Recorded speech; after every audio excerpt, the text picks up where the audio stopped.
I'm Helen Morgan, and I'm a Jungian Analyst who trained at what was then the BAP.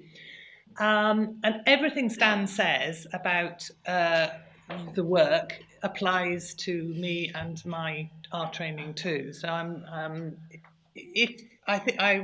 we have scientific meetings, we have clinical meetings where cases are discussed, etc., across the organisation, and it's very apparent that we approach the clinical work in a similar way. I think if you were a fly on the wall in Stan's consulting room and in my consulting room, you probably wouldn't notice much difference. So that's the first thing to say in terms of how we're training, because the training here is within the Jungian framework, is what's called a developmental Jungian training.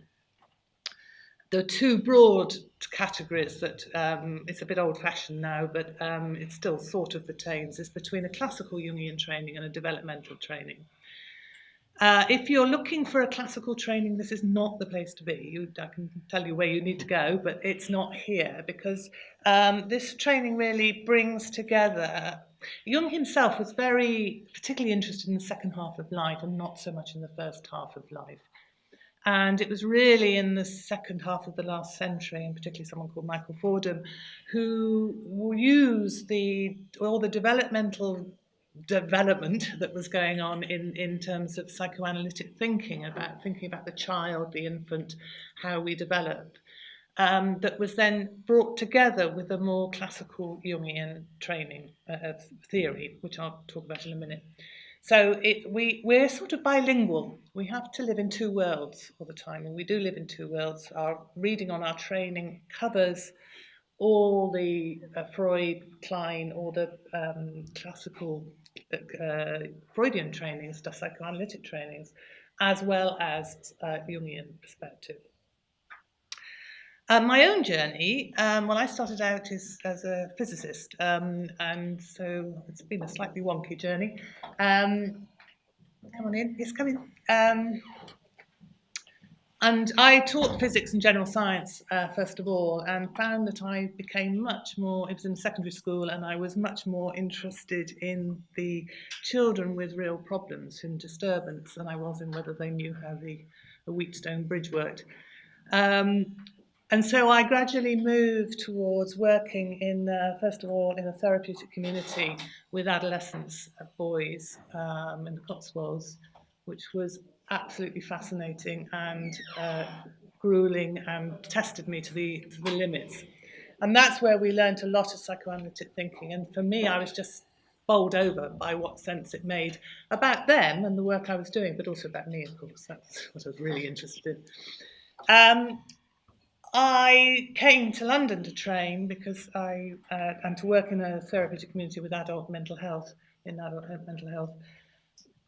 I chose a Jungian training that there was something about what I was learning in the psychoanalytic world of Freudian work, etc., which, as I say, made huge sense to me, was really exciting.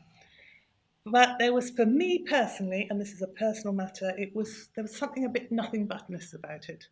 It didn't have enough space for me around creativity and spirituality. I'm not a religious person, but those aspects seemed to me, just personally, were very important. And I looked more to Jungian thinking for a way of understanding that. In a Jungian perspective, I suppose one of the key elements we have as a part of our theory is the idea of a collective unconscious as well as a personal unconscious. Some idea that at root, if you like, beneath the personal unconscious, we are all connected by the nature of us being human, and there are certain archetypal features that happen in our worlds that need some sort of understanding. So this becomes part of what a Jungian training is, not only the personal unconscious and the development of the personal unconscious, and the understanding of how our own patients behave with us in our consulting rooms in terms of what happened to them as children, how their relationships in particular with their parents and the early carers were, but also where some of those aspects that come into the consulting room we might be perceived as being something around the collective unconscious and the archetypal. We also, that sort of brings with it a sort of teleological approach to the way we think about symptoms. So if someone comes with a particular eating disorder or an addiction or a whatever, we would have both an understanding of thinking about that in terms of what was its root, where does it come from, how might we understand it in terms of that person's individual personal development. But also we'd be asking the question, why now? What's this for? What's this about in terms of the process of what we call individuation, which is a process about becoming more who you are? What is it that's got blocked in that process, and what needs exploring, possibly in a very developmental way, going back to its roots, but also thinking about where is it trying to get to in terms of the person's creativity. And it's something about not just illness, but something about the importance of health and to find meaning, to become a creative individual in the world.